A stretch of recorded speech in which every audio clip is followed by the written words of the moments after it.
today's our episode is about the law of evidence.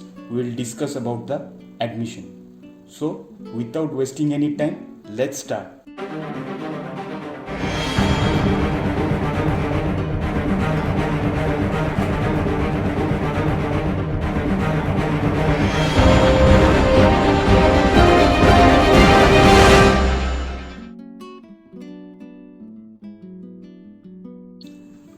Now today we will discuss about the mode of admissions. So there are 5 modes of admissions. The first one is by the conduct of the person. Second is addressed to any person. Third, made in a state of soliloquy. Number 4 is made by means of sign and gestures. And number 5 is by way of silence. So admission by the conduct of the person can be given by agent or by the pleaders and attorney. So what is the admission by agent? The statements by agent are admissible against their principal for the reasons similar to those which govern the statement of co-personers.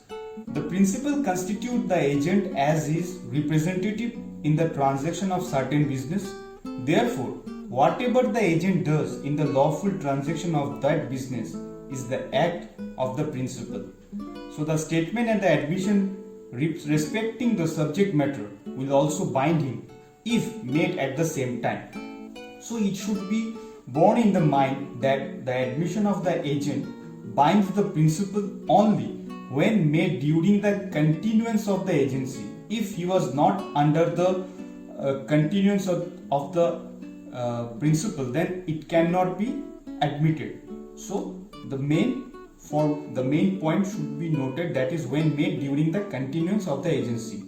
So when the agent's right to interfere in the particular matter has ceased, the principal can no longer be affected by his declaration. So as the rule of admitting the admission of the agent is founded upon the legal identity with the principal, such declarations bind the principal only so far as the agent has the authority to make them. So the rule of admissibility are in general the same for the both trial of civil and criminal cases. Whatever the agent does within the scope of the authority binds his principal and is deemed his act. It must be shown that the agent has the authority and that the act is within his scope.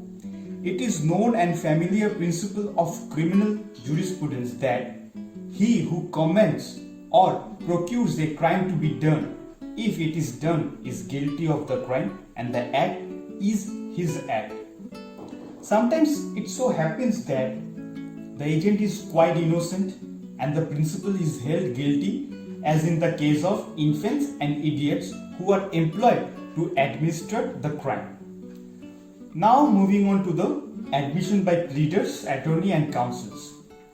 If clients appoint a pleader, attorney or counsel and gives him full authority to conduct his case and gives him full information about the facts, then the admission made by such a counsel under his signature without some serious mistake is conclusively binding upon the client and cannot afterwards be withdrawn.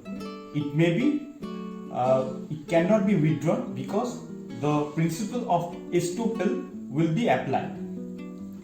Now, when a person engages an advocate or vakil to conduct his case, it must follow that the authorities, his advocate or vakil, to make binding admission before the court in the course of his conduct of the case. But an admission of law where it is erroneous by the vakil is not binding on the client. Now moving on to the addresses to any person. So when the person giving the admission addresses to any person, it cannot be a particular person, either in police or any advocate or any solicitor, but it can only, there has been no specific person to be addressed. If the person convey his admission to any stranger, it can also be included. So the statements of parties to the suits or proceedings and also of persons who are not parties to such suit or proceedings that is of strangers are admission if they are made under the circumstances mentioned and suggest no interference as to any facting issue of relevant fact. Suppose if the person has voluntarily said to any third person, any strangers, then it will be the admission. It will be admitted in the evidence. But if he has been forced, he has been threatened, then it cannot be claimed as an admission. Right? Now number 3, that is the made in state of soliloquy. So what do you mean by soliloquy? Soliloquy means when one person speaks with himself in aloud without any force or coercion. Suppose soliloquy means when a person without any coercion, any force, any fraud, he voluntarily with his own mind was speaking to himself, and he there admitted that the person has admitted that he has done the crime, or he has stating to himself, then these also we may also taken as an admission. Now the fourth one, that is the means by means of sign and gestures. So there are two things which confuse every person, that is body language and gestures. People think that body language and gestures are synonyms, but they are not. Because in the body language, when the person speaks, the habit of speaking, in the picture you will show that the person has been widened his shoulder and addressing to the people. Then it is a body language, how he was addressing the people. But gestures means in the body language when you specify something. Suppose you are in the picture, you will see that the person has been showing some language, the sign language, that is the specific thing, that is gestures.